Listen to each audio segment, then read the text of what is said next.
अस्सलामुअलैकुम नाजरीन, ये कहानी है उन जहनों की जिन्होंने कीमिया की दुनिया में एक नया दरवाज़ा खोल दिया। ऐसा दरवाज़ा जो सहरा की हवा से पानी निकालता है, जो कार्बन को कैद करता है और जो आलूदगी को साफ तवानाई में बदलने की उम्मीद जगाता है। 2025 का नोबेल इनाम बराए कीमिया केमिस्ट्री 3 साइंसदानों को मुश्तरका तौर पर दिया गया।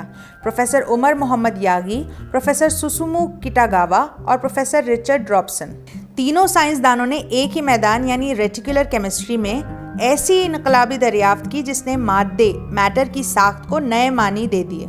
यही वो दरियाफ्त थी जिससे मेटल ऑर्गेनिक फ्रेमवर्क्स MOFs का जन्म हुआ। सादे अल्फाज में ये ऐसे मादे हैं जिनमें धात यानी मेटल के एटम और कार्बन वाले मॉलिक्यूल्स यानी ऑर्गेनिक मॉलिक्यूल्स एक मजबूत, मुनज़्ज़म और सुराखदार जाल फ्रेमवर्क बनाते हैं। ये जाल अंदर से ऐसे खाली खानों यानी पोर्स पर मुश्तमिल होता है जहाँ गैसेस, पानी या दूसरे मादे जज्ब यानी एब्जॉर्ब किए जा सकते हैं, गोया ये मादे सांस लेते हैं। इस मैदान में सबसे नुमाया नाम है प्रोफेसर उमर मोहम्मद यागी का, एक फ़लस्तीनी नज़ाद साइंसदान जो उर्दन की पनाह गज़ीन कैंप में पैदा हुए और आज दुनिया के बेहतरीन केमिस्ट में शुमार होते हैं। उनका ताल्लुक यूनिवर्सिटी ऑफ कैलिफोर्निया बर्कली से है और उन्हें बाद में सऊदी अरब की शहरियत भी दी गई। प्रोफेसर यागी ने ऐसे MOFs तैयार किए जो फ़िज़ा में मौजूद नमी को जज्ब करके पानी बना सकते हैं, यानी वो हवा से सीधा पीने के काबिल पानी हासिल करने में कामयाब हुए। ये दरियाफ्त आज खुश्क और पानी की किल्लत के शिकार इलाकों के लिए उम्मीद की एक रोशनी है।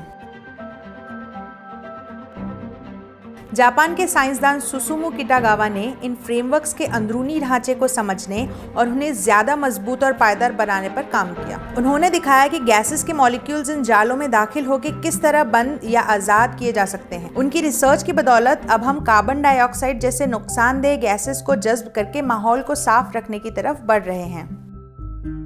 ऑस्ट्रेलिया के साइंसदान रिचर्ड रॉबसन इस मैदान के बुनियादी सोच वालों में से हैं। उन्होंने 1980 की दिहाई में पहली दफ़ा ऐसे केमिकल जाल यानी केमिकल फ्रेमवर्क्स का तस्वुर दिया जिन्हें बाद में MOFs की बुनियाद माना गया। उनका काम ज़्यादातर नज़रियाती यानी थियोरेटिकल था, मगर उन्हीं आइडियाज़ पर बाद के साइंसदानों ने तजुर्बात किए और मादे की एक बिल्कुल नई किस्म सामने आई। नोबेल कमेटी के मुताबिक इन तीनों साइंसदानों ने कीमिया को एक नया चेहरा दिया, ऐसा चेहरा जो माहौल से दोस्ती करता है।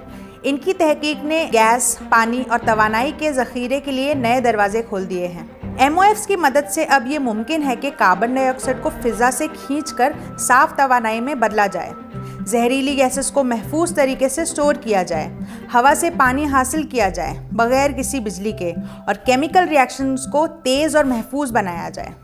गोया एक ऐसा निज़ाम पैदा हुआ है जो ज़मीन की सांस को बेहतर बना सकता है।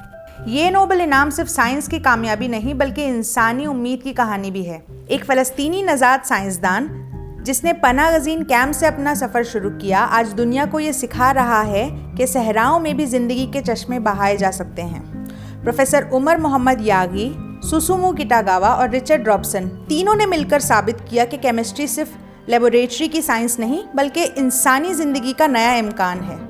अल बलाग चैनल, हक़ का पैगाम इंसानियत के नाम।